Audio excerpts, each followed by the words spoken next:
พี่น้องเนาะก็คือเฮามีแผนการว่าสิเฮ็ดห้องน้ำให้ป้าออดเนาะก็ว่าสิจ้างไอ้เทิดน่ะไปขุดให้พี่น้องเนาะไปขุดให้ขุดคุมมันนะพี่น้องขุดคุมห้องน้ำนะก็บ่ได้เลิกปานใดดอกพี่น้องเนาะสมมุติว่าจ้างเราจัก3-4 แสนแบบนี้นะพี่น้องพอเรามีงานเหตุงานทำเนาะพี่น้องเนาะไปล้มเราจะเจือให้เราบ่คิดฟุ้งซ่านไปเองว่าฉันซะว่าหมู่เป็นจังซั่นจังซี่ถ้าเรามีแนวเฮ็ดเราอาจสิรู้สึกดีขึ้นเนาะพี่น้องเนาะรู้สึกดีขึ้นกว่าเก่าบ่ถึงขั้นว่าสิเป็นจังซั่นจังซี่นะพอรีว่าเนาะแบบว่าให้เรามีแนวเฮ็ดแนวสร้างเองสมมุติเราได้เงินมาเองแล้วเราก็ไปซื้อนั่นซื้อนี่กินเนาะซื้อน้ำซื้อในมากินเราก็อาจสิภูมิใจกลัวแล้วเราก็สิบ่เครียดทีมงานปานใดเราอาจสิกุ้มกันบัดนี้สิให้ไอ้เทิดกับเว้ยใบก็ไปซอยกันพี่น้องคุดก็ได้เนาะต้องให้เราไปซอยแล้วเพื่อรับจ้างเอาเงินนำกันมันจังอันนั้นเนาะ FC ว่าจังไดก็คอมเมนต์ให้เด้อพี่น้องเนาะอันนี้ก็เป็นความคิดของเบาอลิแล้วก็จูลี่พร้อมเพิ่นก็ปรึกษากันเนาะกับเบาอลิว่าเห็นสมควรแบบนี้ FC ว่าจังไดก็คอมเมนต์มาเด้อฝากติดตามเบาโอลิแหน่เด้อพี่น้องเบิดสุปูสุคนสบายดีเด้อพี่น้องเนาะทักทายสบายดีพี่น้องเบิดสุปูสุคนเบิดสุมองสุบอนพี่น้องเนาะเมื่อนี้ออกมาถ่ามูพี่น้องถ่าพอน้องแผดหน่อยก็เลยออกมาถ่ายคลิปแน่จักหน่อยนึงพี่น้องเนาะจักโมงแล้วพี่น้อง8:41พี่น้องเลยเนาะมันกับบ่ซาบ่เร็วเนาะออกมาทีเดียวพี่น้องเนาะก็คือหลังจากที่เขาได้เบิ่งคลิปมันไอ้เทิดไปแล้วก็คือใครแน่เลยเด็กกูมือนี่เนาะพี่น้องเนาะมื้อนี้ก็ว่าจะเข้าไปหาเล่าแผนการพี่น้องเนาะก็มีภารกิจอย่างหนึ่งพี่น้องเนาะก็คือที่เข้าไปให้เล่านะขึ้นโครงหลังคาไว้โครงหลังคาอันนั้นนะเพราะว่าเขาซื้อตะปอกตะปูแต่เด้พี่น้องเนาะขึ้นโครงหลังคาอันน้ำบาดาลเอาไว้พี่น้องเนาะเอาไว้รอเขาสั่งสังกะสีเข้าไปสังกะสีนี่เบาลี่สิสั่งไปพร้อมกับของป้าออดเลยมันจังสบายพี่น้องเขาจังบ่ได้ออกมาซื้อเพราะฉะนั้นสั่งเข้าไปพร้อมกันเนาะให้เพิ่นแก้ไปให้นะพี่น้องพอมันหลายแล้วเพิ่นก็ไปส่งให้หรือว่าถามมันเร็วกว่านั้นเขาก็ออกมาซื้อเอาก้อนแบกเอาเนาะที่เจอพี่น้องเบิ้งคลิปแล้วเมื่อคืนนี่เนาะพี่น้องเนาะเบาลี่ก็รู้สึกอันนั้นอยู่พี่น้องเนาะดีใจอยู่ที่เราออกมาขอโทษนะว่าแล้วขอโทษบ่จริงใจบ่พี่น้องบ่แม่นได้แล้วเป็นคนอย่างสั้นอยู่แล้วว่าง่ายใช่เราเป็นคนเว้าบ่เก่งเว้าบ่เป็นเนาะจริงๆแล้วกับขอโทษเป็นช่ำนั่นนะเราก็รู้สึกผิดอยู่ตามเบิ่งนี่พี่น้องเอ้ยเนาะอันไอ้น้อยกับเอื้อยแหล่เนี่ยเราเป็นคนเว้าเป็นเพราะว่าไอ้น้อยกับเอื้อยแหล่นี่สิอยู่บ้านเดียวกับไอ้เทิดเด้พี่น้องเนาะว่าง่ายซะเราเป็นอ้ายในบ้านผู้นึงเพราะฉะนั้นซะเนาะเราเคยเหตุการณ์เหตุงานแบบไอ้เทิดนี่เคยไปจุดท่านนี่ยังให้เล่านะเป็นเฒ่าแก่ก็ว่าได้เนาะซ้ำเป็นเฒ่าแก่แหละว่าแนวหนึ่งก็ได้เราก็เลยฟังแน่เพราะเราเป็นรุ่นอ้ายเนาะอันนี้จะต้องเข้าใจทางทีมงานเฮาบัดอันรุ่นอ้ายกับไอ้คำไพ่แล้วรุ่นอ้ายเนาะผู้เดียวรุ่นอ้ายเธอแต่ว่าเราก็บ่ได้บอกหลายแต่ก็คือเบาลิตอนนี้นะได้รับภารกิจก็คืออันรถมุมก่อนที่เราเนี่ยมุมนี้พูดภารกิจก็คือเห็ดห้องน้ำห้องในให้ป้าออดพี่น้องเนาะห้องน้ำแล้วก็เฮือนครัวนะสิเห็ดติดกันเบาลิสิว่าสิเห็ดมึงเด้อเบาลิสิไล่เบิ่งเห็ดจักแมท4 เมตร 5 เมตรเบาลิว่าสิเห็ด4 เมตร 5 เมตรนี่แหละ2 อันได้2 อันเนาะกระเบิ้งพี่น้องเนาะว่าเขาจะเห็ดจักเม็ด5 เมตรบ่5x3บ่ลิสิว่าจะเห็ด3x5 5x3นี่แหละแต่เบิ้งไปเบิ้งตัวจริงว่าเขาแทกมือก่อนว่าซ้ำใดมันกว้างมันหอมซ้ำใดพี่น้องเนาะเขาก็จะให้เขาหาเสาให้เลยเนาะก็คือห้องน้ำในเบาลี่กับอันจูลี่เนาะปรึกษากันแล้วว่า อยากจ้างไอ้เทิดนะไปคุดให้พี่น้องเนาะอยากจ้างไอ้เทิดไปคุดให้เพราะว่าอยากให้เรามีงานเฮ็ดนะพี่น้องอยากให้เรามีงานเฮ็ดเราก็คุดเก่งในห้องน้ำแล้วเราคุดข้าวเดียวนะแล้วสำหรับป้าอ้อนนี่เราคุดบ่ได้พี่น้องเนาะเราเป็นคนป่วยได้ป้าอ้อนนะเห็นบ่คอเราพี่น้องเนาะคอเราไข้นะแล้วเป็นป่วยคนป่วยได้เบาลี่บ่อยากตีเราได้ป้าอ้อนนี่เขาตีเราบ่ได้เพราะว่าเราเป็นคนป่วยแล้วเขาสิว่าเราขี้เกียจบ่ได้เราเห็ดหน่อยหนึ่งแล้วก็เมื่อยเราเป็นคอละโปนะพี่น้องเนาะก็เลยสิว่าสิจ้างไอ้เทิดนี้ให้เราไปคุดเนาะพี่น้องเนาะต่างไปลิ้นได้ยังน้ำกันสร้างความสัมพันธ์ที่ดีกับป้าออดเลยนะก็ทางจูลี่เพิ่นแกว่าให้ไอ้เทิดคุดเราก็คุดเก่งเนาะเขาก็พอได้เอาเงินให้เราซื้อน้ำซื้อไนซื้อกาแฟยาสูบแล้วนั่นแล้วในเมื่อบอกง่ายๆซาพี่น้องเนาะ FC บางท่านว่าบ่อยากให้เป็นเงินสดมันยากได้พี่น้องเอ้ยการที่ว่าคนเฮานี่มันต้องได้ใช้เงินได้อยู่ในโลกนี่เนาะให้แล้วเพิ่นอยากซื้ออย่างเพิ่นก็ซื้อด้วยความที่บอกง่ายๆถ้าใหญ่แล้วเฮาบอกแล้วก็แล้วเนาะพี่น้องสิพังบ่พังก็แล้วแต่ไผมันนะมันขึ้นอยู่กับใจพี่น้องเอ้ยได้แต่แนะนำสิ่งที่ดีๆแต่ละคนนะเฮ็ดเต็มที่แล้วก็แล้วแต่ผู้เกี่ยวว่าสิหับเอาสิปรับปรุงตัวหรือบ่ถ้าปรับปรุงตัวก็ดีกับผู้เกี่ยวพี่น้องเนาะสำหรับเบาลี่นะเบาลี่ให้อภัยแล้วให้อภัยกับไอเทิดกับสบายนี่เขาจังหวะเราบ่ได้เครียดบ่ได้เคยเครียดแล้วเด้เขาให้อภัยแล้วไอเทิดนี่เขาคิดว่าเราหนึ่งเอาซ้ำเว้าแหละบ่มีพ่อมีแม่แต่น้อยเนาะมันต่างกับเฮาหลายเฮาผัดพ่อแม่เพียงว่าซั่นซะเนาะเฮาบ่ได้เป็นแบบขาดพ่อขาดแม่จนเฮาใหญ่ก็ยังเพิ่นก็ยังอยู่นำอยู่อันนี้ไอ้เทิดก็ใบนี่แล้วผัดตั้งคนตั้งหัวกุดตีนขาดว่าซั่นซะหัวกุดตีนขาดมาพ่อกันเนาะอันนี้ก็ได้พี่น้องเอ้ยต้องเข้าใจเบิ่งสิโทรหาพ่อน้องแพทย์นี่โทรตามก่อนพี่น้องบอกเบาลี่ว่าออกมาถ่าข้าวเดียวหัวออกมาแล้วแล้วเบาลี่ออกมาบ่เห็นเลยนั่งอัดคลิปก่อน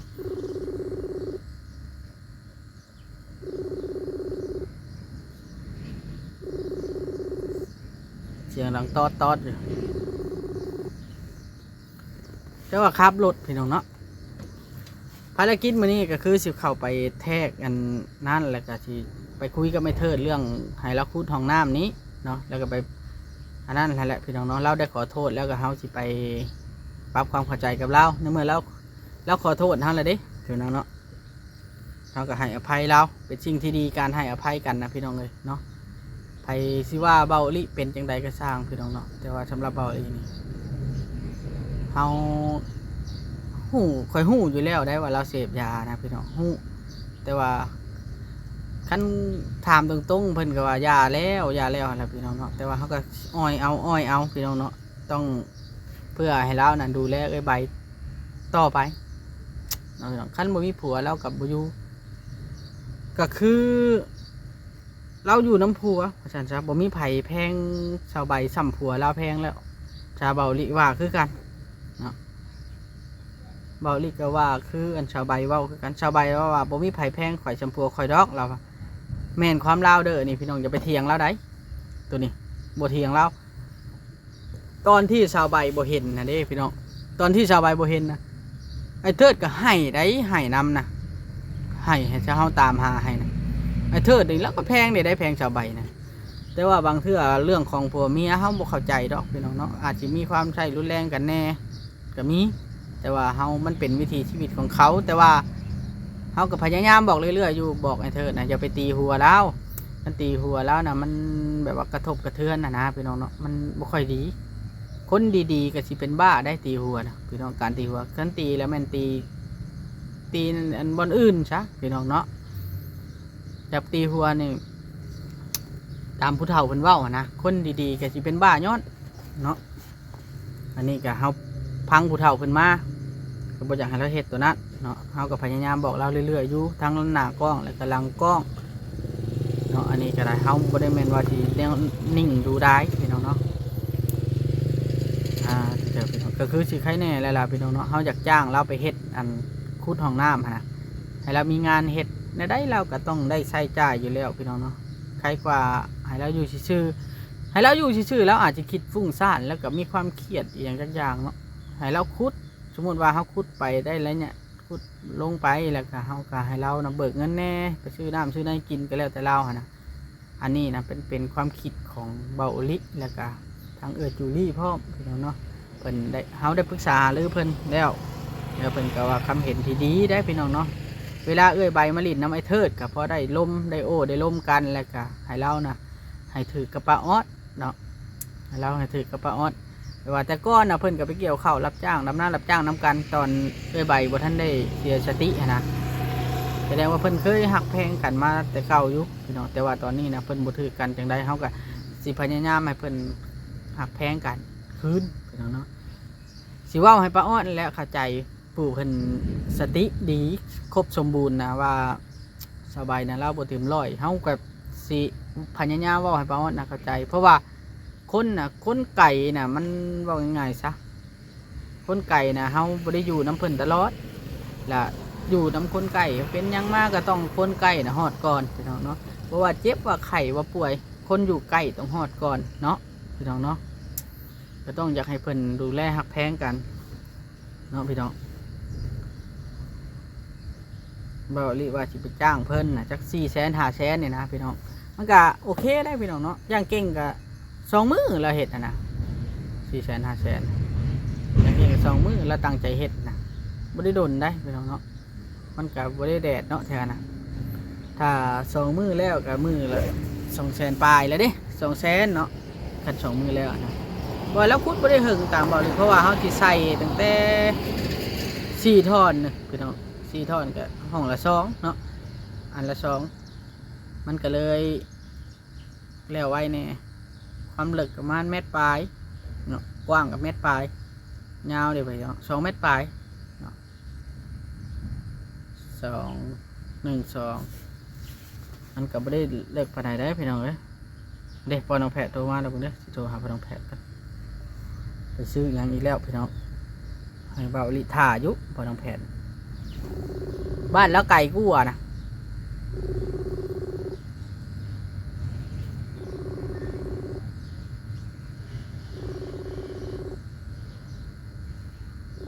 บ่ห้ามอีกแล้วได้โทรมาเลยบ่ห้าม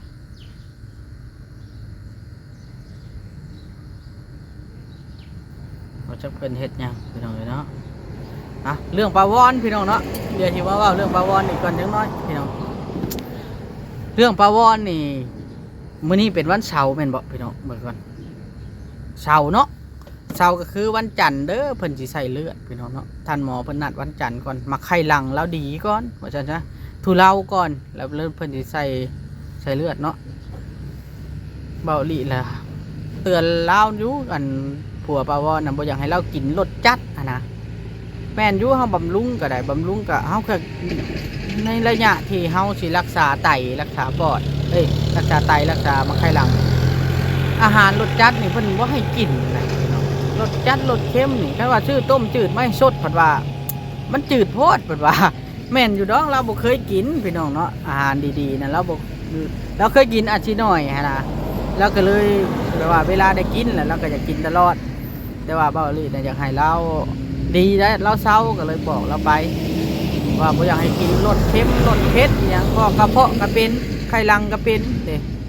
ไข้หลังนี่มันเฮ็ดให้เฮาบวมพี่น้องเนาะบวมตีนบวมมือบวมเด้มาไข้หลังเนาะเบาลี่บอกเราแนะนำเราแนวใดมันสิพิษนะเพราะว่าเบาลิเคยอยู่น้ำนั่นเด้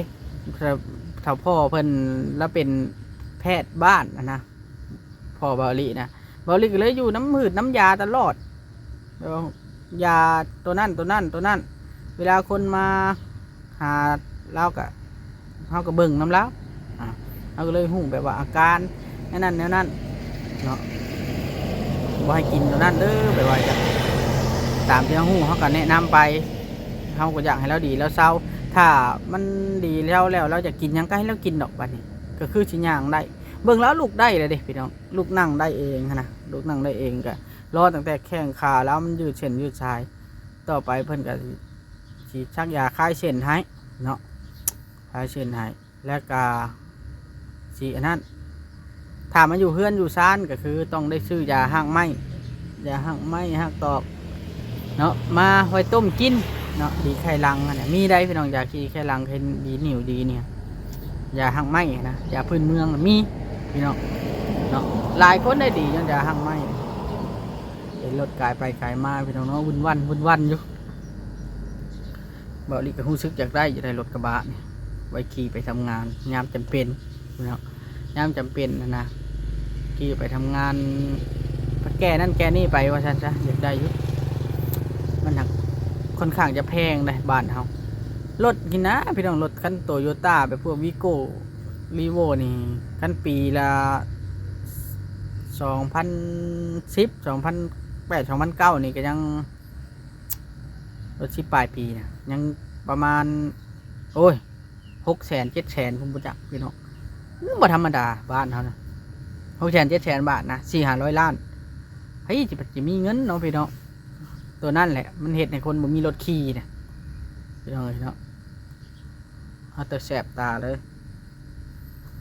เอามาว่าชำนี่แหละพี่น้องเอ้ยเนาะมื้อนี้ก็สิได้เข้าไปหาเทิดอีกคือเก่าหั่นล่ะพี่น้องเนาะแล้วก็เราได้ขอโทษเฮาแล้วก็เฮาสิไปปรับความเว้าให้เราเข้าใจว่าสิ่งที่เฮาเข้ามานี่มันเฮาเข้ามาเพื่อจุดประสงค์หยังก็บ่อยากให้เราคิดหลายนะตัวนี้พี่น้องเนาะบ่อยากให้เราคิดหลายในตัวนี้เนาะเฮาแม่นอยู่ว่าเฮาต้องเอาใจเอ้ยใบนะเฮาเอาใจแท้เอ้ยใบนี่แต่ว่าเอ้ยเทิดนี่เฮาต้องปรับความเข้าใจให้เราเข้าใจในบทบาทและหน้าที่ของเราว่าเราต้องเฮ็ดนั่นนี่พี่น้องคือเราขุดห้องน้ำเรานะ